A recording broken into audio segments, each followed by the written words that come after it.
오늘 내일까지 새벽해서 이 디모데 후서 말씀을 마치려고 합니다. 디모데 전후서는 여러분 제가 늘 설명했지만 사도 바울이 젊은 목회자였던 디모데에게 마지막으로 써서 보낸 편지 글입니다. 특별히 여러분 바울의 처지가 어땠습니까? 순교를 자기 목전에 앞두고 있었던 그 순간에 보냈던 이 전후서 가운데 이 후서는 어떻게 보면 바울의 유언과도 같은 글이라고 보시면 됩니다. 또 바울의 신앙 고백서 이렇게도 지칭할 수도 있을 것 같아요. 사람이 여러분 어때요? 죽음을 만약에 앞둔다고 한다면 누구나 그가 인생을 어떻게 살았건 간에 진지해집니다. 사형수도 그러더라고요. 예? 인생에서 여러분 가장 진지한 순간이 아마 우리가 죽음을 맞닥뜨리고 있을 때라고 말입니다. 그래서 이 디모데후서는 단순한 격려와 권면의 차원을 뛰어넘는 글이라고 여러분들이 아셔야 될 것 같아요. 바울은요, 하나님께서 디모데에게 또한 우리 그리스도인에게 주시는 가장 진지한 말씀을 디모데후서를 통해서 하고 있다는 것을 저나 여러분들이 좀 아셨으면 좋겠습니다. 자, 1절, 2절은요. 바울이 이제 어떻게 해요? Say goodbye. 예? 이 땅에서의 삶을 마감하면서 이 디모데에게 권고하는 것이 뭐냐면 하나님 말씀을 바르게 선포할 것을 엄숙한 명령으로 얘기합니다. 먼저 1절 한번 보세요. 하나님 앞과 살아있는 자와 죽은 자를 심판하실 그리스도 예수 앞에서 그가 나타나실 것과 그의 나라를 두고 엄히 명하노니, 이런 표현을 해요. 이게 원어 성경의 이 원문에 보면 1절에서 가장 먼저 나오는 단어가 뭐냐면은 동사가 먼저 나와요. 이게 뭐냐면 엄히 명하노니라고 하는 말이 나옵니다. 그러니까 지금 말하는 것을 중요하게 생각하고 꼭 지켜달라고 여러분 바울이 디모데에게 명하고 있는 거예요. 지금 말하는 것을 반드시 지켜야 하는 것은 그 내용이 어떻게 해요? 말씀에 있는 것처럼 뭐라고 얘기합니까? 하나님 앞과 그리스도 앞에서 하는 것이기 때문에 이 바울이 얘기하는 것을 지켜달라고 바울은 명령하고 있다고 말입니다. 자, 그런데 예수님을 설명해요. 바울이 뭐라고 얘기합니까? 하나님 앞과 그래놓고 어떻게 얘기해요? 살아있는 자와 죽은 자를 뭐 하신다 그래요? 심판하실 그리스도 예수라고 하는 표현입니다. 예수를 설명하는데 그분은 살아있는 자와 죽은 자를 심판하시는 분이시고 그 다음에 또 뭐라고 얘기합니까? 그가 나타나실 것과 그의 나라를 두고 엄히 명한다는 표현을 하는데 살아있는 자와 죽은 자를 심판하시는 분이 예수시고 다시 나타나실 분이 예수시라는 얘기를 해요. 그러니까 살아있는 사람과 죽은 자를 심판하러 오신다는 것은 여러분 우리가 새벽 기도에 제일 먼저 하는 게 뭐예요? 사도신경이잖아요. 사도신경에도 고백하는 내용이지 않습니까? 그러니까 이 땅에 살았던 여러분 모든 사람과 지금 살아가는 모든 사람 그리고 앞으로 살게 될 모든 사람이 심판주이신 예수님 앞에 있다는 얘기입니다. 그리고 그가 나타나실 것은 주님의 재림을 뜻한다는 얘기입니다. 그래서 이 두 가지는 우리의 신앙생활에 여러분 정말 중요한 요소라고 해도 과언이 아니에요.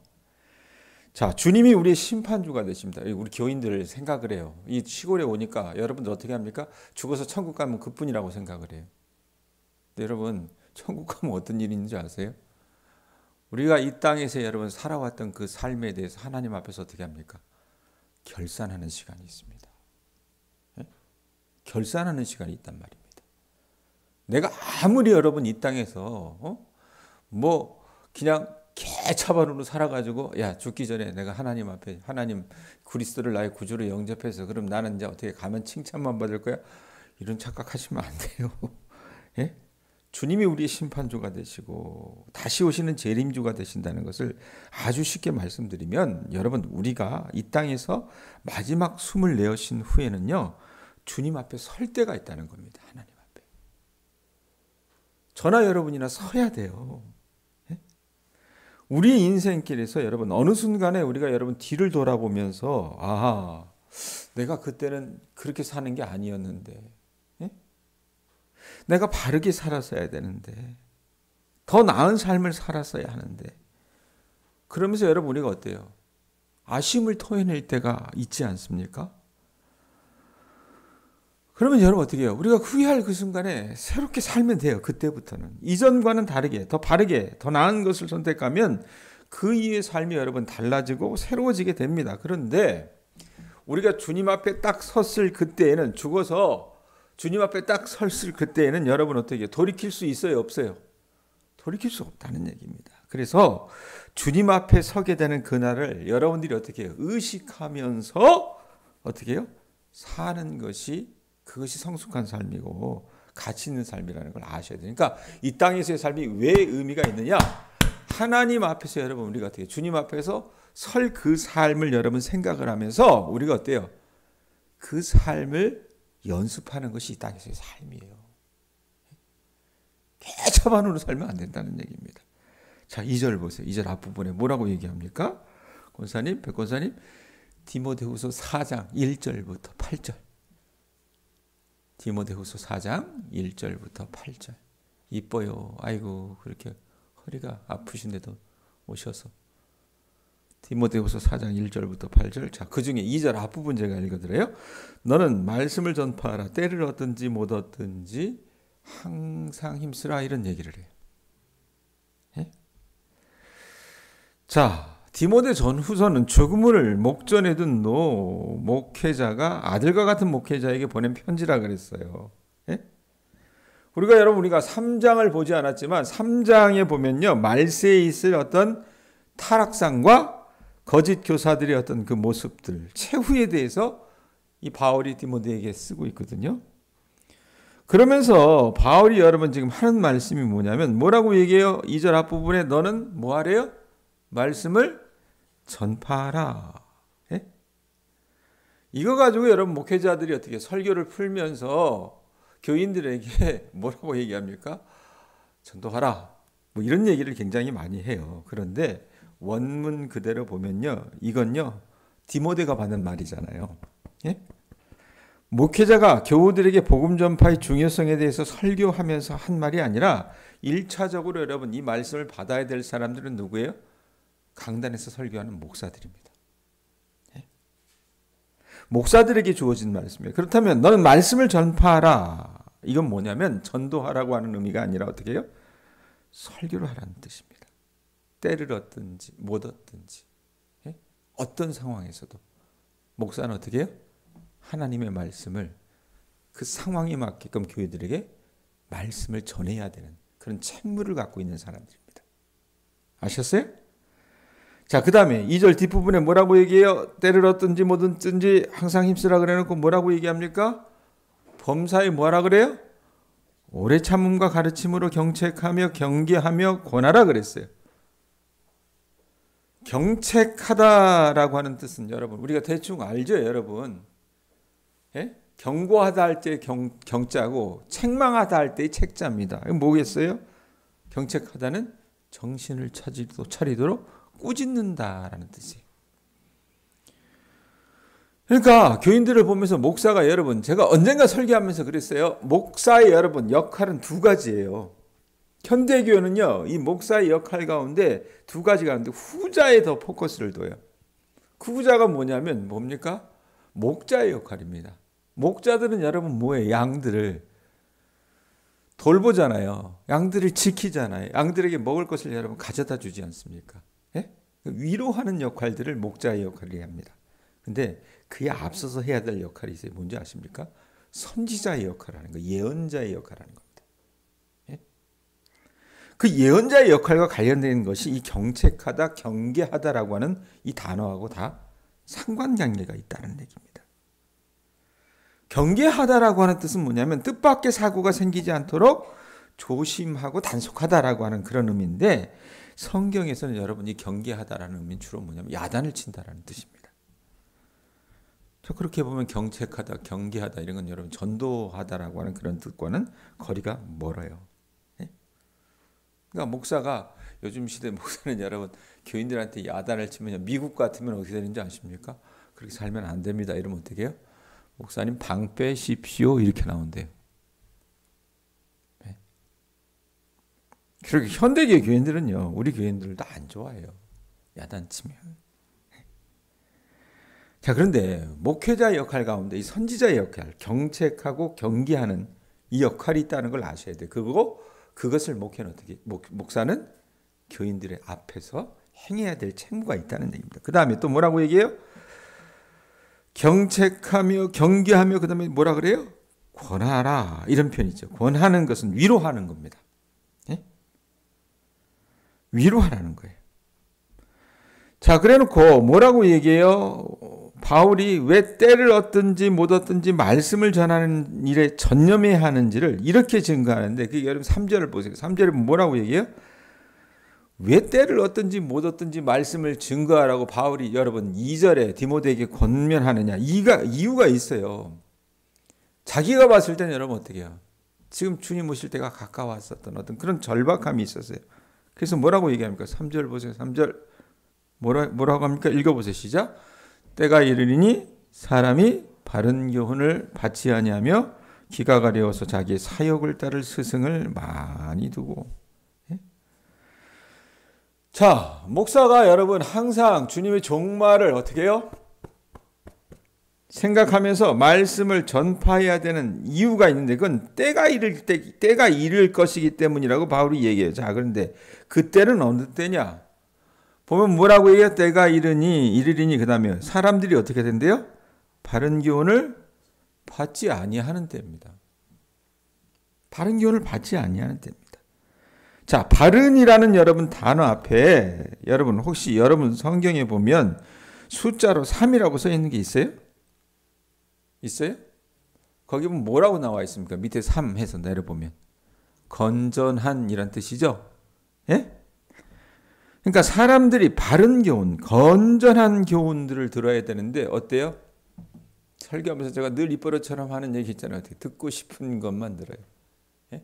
자기가 듣고 싶은 얘기만 듣습니다. 그러니까 호기심을 끄는 교훈, 예? 자기 귀에 맞는 그런 교훈들만 듣습니다. 더군다나 요즘은 어떻게 해요? 코로나 이후를 비교해보면 어떻습니까? 이 유튜브가 굉장히 어떤 넥스트 미디어, 다음 시대의 어떤 미디어로 이렇게 곽광이 되면서 설교 홍수의 시대에 살고 있습니다, 우리가. 그래서 교인들은요, 도시교인들은 몰라. 우리 교인들도 그런 사람이 있는지 모르겠지만, 담임 목사님을 따로 두고 있어요. 유튜브에 자기 담임 목사님이 있어요. 예? 유튜브에. 자기 어떻게 해요? 사교육 받고요. 교회 자기가 다니는 교회는 어떻게, 애들이 요즘 초중고 다니는 애들이 여러분 공교육이 무너졌다 그러잖아요. 자기가 출석하고 자기가 섬기는 교회 목사는 어떻게 해요? 그냥 거시기로 알아요. 예? 그러니까 설교 홍수의 시대에 살아가지고요. 어떤 말씀이 내 호기심을 끄느냐, 어떤 목회자가 어떻게 해요? 내게 단 얘기를 하느냐. 예? 그렇게 생각하는데 여러분 그게 바른 말씀이겠어요? 아니란 얘기입니다. 아니란 얘기예요. 예? 어떤 말씀이 건전한 것인지 그게 중요한데 어떻게 해요?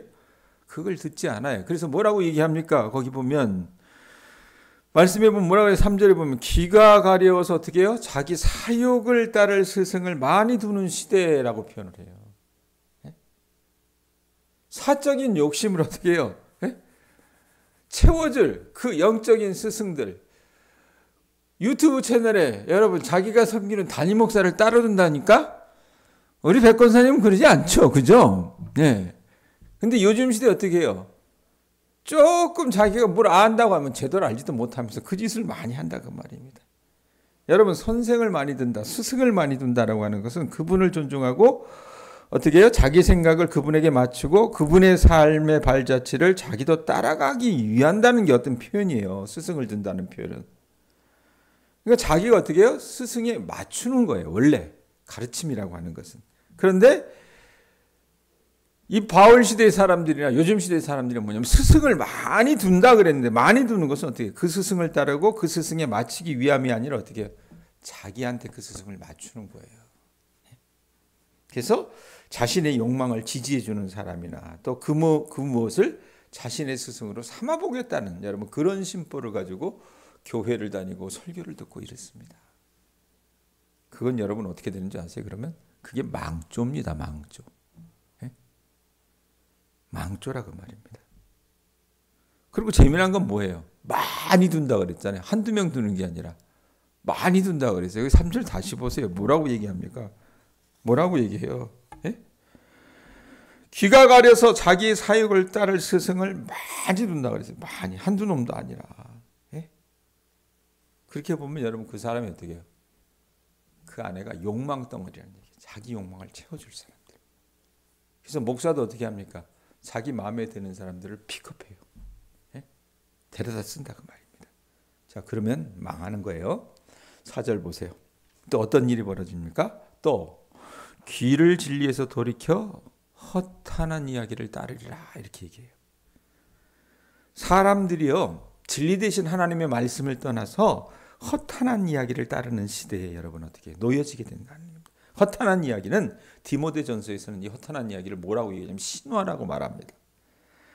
그러니까 진리 대신 말씀을 듣는 것보다 여러분 어떻게 해요?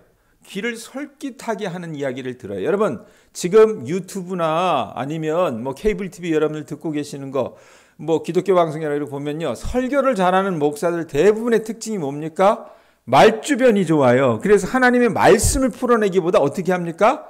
우리 주변의 신변 잡기적인 얘기들 어떻게 해요? 어느 목사님 옛날에 김삼환 목사님이라는 분은 개 밥 먹는 얘기 가지고도 30분을 설교한다 그래요. 근데 과연 그런 것들을 가지고 우리가 정말 말씀을 잘 전하는 사람이라고 얘기할 수 있겠는가? 이건 물음표란 얘기입니다. 예? 진리는요. 진리 대신 하나님은 여러분 어때요? 우리에게는 어떻게 보면 재미없게 들릴 수도 있어요. 예? 반복적으로 늘 강단에서 얘기되어지기 때문에 소중하게 여기지 않을 수도 있습니다. 그러나 여러분 우리 편에서 봤을 때 그것이 밋밋하고 반복적인 것이라고 해도 여러분 그 말씀에 힘이 있고 그 말씀이 우리 인생을 바꿉니다. 여러분 몸이 아프셔서 약을 드시잖아요. 그럼 약이 마시는 약이 있어요 없어요? 없죠. 없다고 말입니다. 하나님의 말씀도 어떻게 해요? 우리 입에는 쓰지만 우리 몸엔 달다는 것을 우리 교우들이 아실 수 있기를 바라고 강단에서 말씀을 전하는 목회자가 그런 말씀을 전하는 목회자가 될 수 있도록 해달라고 여러분 기도하셔야 됩니다. 아셨죠? 5절 보세요. 뭐라고 얘기합니까? 그러나 너는 모든 일에 신중하여 고난을 받으며 전도자의 일을 하며 내 직무를 다하라. 예? 자, 이 허탄한 시대가 여러분 어떻게 해요? 목사도 자기 뜻대로 자기 스타일대로 가져다 쓰고 예? 한두 놈도 아니라 어떻게 해요? 많이 그 스승을 두고 사는데 디모데도 여러분 어떻게 해요? 그 시류에 놓여 있단 말이에요. 그러면 사람이 어떻게 했어요? 아, 목사님 어느 교회 목사는 이것도 합디다. 어느 교회 목사는 저것도 합디다. 그러면 어때요? 귀가 열리지 않아요? 예? 교인들이 어떻게 해요? 자기를 세워주고 자기를 격려하기보다는 입을 쭈삣쭈삣 대고 다른 데 마음을 돌리고 있으면 어떻게 해요? 내가 뭐 잘못하는 건가? 이 생각하고 있을 때 바울이 뭐라고 얘기해요? 그러나 시대가 이렇지만 사람들이 이렇지만 그래놓고 뭐라고 해요? 너 디모데는 예? 지금 너의 시대 세상 사람들이 어떻게 사는지가 중요하지 않고 너 자신이 내가 너에게 얘기했던 이 목회자의 어떤 표준을 따라 말씀을 전하라는 얘기입니다. 여러분 이것은요. 오늘 사는 우리에게도 동일합니다.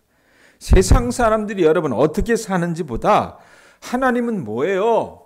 지금 이 자리에 있는 여러분들이 어떻게 사는지를 더 중요시 여기십니다. 허정자 집사님에게 하나님이 눈이가 있지 다른 사람에게 눈이가 있는 것이 아니라 그 말입니다. 그 다음에 말씀해 보면 뭐라고 얘기해요? 그러나 너는 그래놓고 모든 일에 뭐하라 그래요? 신중하며 이 표현을 하죠. 신중하다라는 표현은 뭐냐면 원문대로 보면 술에 취하지 않다라는 표현이에요. 예? 그러면 여러분 이 술은 단지 마시는 여러분 그 액체로 된 술만을 의미하지는 않습니다. 그 뭐냐? 세속적인 어떤 가치관의 총체라고 말할 수 있어요. 그러니까 세상을 변화시키고 새롭게 하는 일은 여러분 구호를 외치거나 어떤 선동적인 문구를 말하는 것이 아니란 얘기예요. 자신에게 주어진 직무를 지금 바울이 디모데에게 최선을 다해서 하라고 감당하라고 말하는 것처럼 저나 여러분이나 목회자인 저나 우리 교인들이나 해야 될 게 뭐예요? 말씀에 있는 것처럼 신중하며 세상의 것을 여러분들 흔들리지 않으면 어떻게 해요? 마땅히 우리의 걸어가는 길이 좁은 길이라면 그 길을 고난의 길로 알고 견디고 버티면서 어떻게 해요? 걸어가고 우리에게 맡겨주신 그 복음을 어떻게 해요? 주변 사람들에게 전하는 그 직무를 다하는 것이 목사인 저나 우리 교인들의 소임이라는 것을 아실 수 있기를 바랍니다. 아셨죠? 자, 그 다음에서 6절에서 8절 말씀은 제가 이거 주로 장례식 때 많이 가져다가 설교하는 말씀이잖아요. 바울의 어떤 유언적인 신앙 고백과 승리 선언에 대해서 증거하는 건데 6절 한번 보세요. 뭐라고 얘기합니까? 전제와 같이 내가 벌써 부어지고 나의 떠날 시각이 가까웠도다. 전제는요, 이 이스라엘 백성들이 하나님 앞에 드리는 제사 가운데 하나예요. 예? 그러니까 번제, 화목제, 속제제는 어떻게 해요? 소나 양 잡아가지고 하나님 앞에 태우잖아요. 예? 태워서 제사 드릴 때 이 불에 타고 있는 그 제물 위에 마지막으로 어떻게 해요? 전제라고 하는 게 여러분 뭡니까? 예? 영어로 보면 드링크 어퍼링이라 그래가지고 포도주를 부어서 그 향기를 하나님 앞에 이 제사가 끝났다라는 것을 보여주면서 어떻게 해요? 드리는 제사예요. 그러니까 바울이 여러분이 전제 유비한 건 뭐냐면 자신이 이 땅에서 어떻게 해요? 순교로 마침표를 찍게 될 것을 지금 이런 표현을 하고 있는 거죠. 죽게 된다는 것을 바울이 여러분 예지하고 있었어요. 자, 그래서 뭐라고 얘기해요? 내가 벌써 부어지고 나의 어떻게 떠날 시각이 가까웠다라고 얘기합니다. 떠날 시각을 여러분 우리가 안다면 얼마나 좋겠어요. 그런데 그러지 못하죠. 그런데 바울은 그것을 알았었습니다. 그래서 그 떠날 시각은 여러분 제가 아까 1절에도 말씀드렸지만 어떤 때예요? 우리가 하나님 앞에서 심판대 앞에 서게 될 때라고 말입니다. 자, 그래놓고 뭐라고 얘기해요? 여러분들이 만약에 서게 된다면 어떻게 얘기할 것입니까? 바울은 이렇게 얘기합니다. 7절에 보면 뭐라고 얘기해요? 나는 선한 싸움을 싸우고 나의 달려갈 길을 마치고 뭐 했대요? 믿음을 지켰으니. 자기의 지나온 삶을 어떻게 해요? 회고해보는 거예요. 나는 선한 싸움이었다고 고백을 해요. 자, 악한 싸움이었다면 여러분 좀 편할지 모르겠습니다. 그 싸움은 어떻게 해요? 자기 하고 싶은 대로 사는 겁니다. 자기 욕망대로 싸워 쟁취하기만 하면 되는 것이기 때문에 그래요. 그렇지만 선한 싸움은 어떻게 해요? 내가 이기는 싸움이 아니에요. 주님이 이기는 싸움이고 여러분 나 아닌 타자가 이기는 싸움입니다. 그렇기 때문에 예수 그리스도가 필요 없다고 하는 사람에게 예수님이 여러분 구주시라는 것을 어떻게 일깨워줘야 되고 영원한 생명이 없는 사람에게 그 생명을 소유하도록 주님께 인도하는 싸움이에요. 그러니까 선한 싸움 그 자체는 여러분 쉽다 쉽지 않다? 어려워요. 네? 그러한 자신에게 주어진 일을 바로는 어떻게 해요? 끝까지 달려왔다라고 얘기해요. 그건 어렵습니다.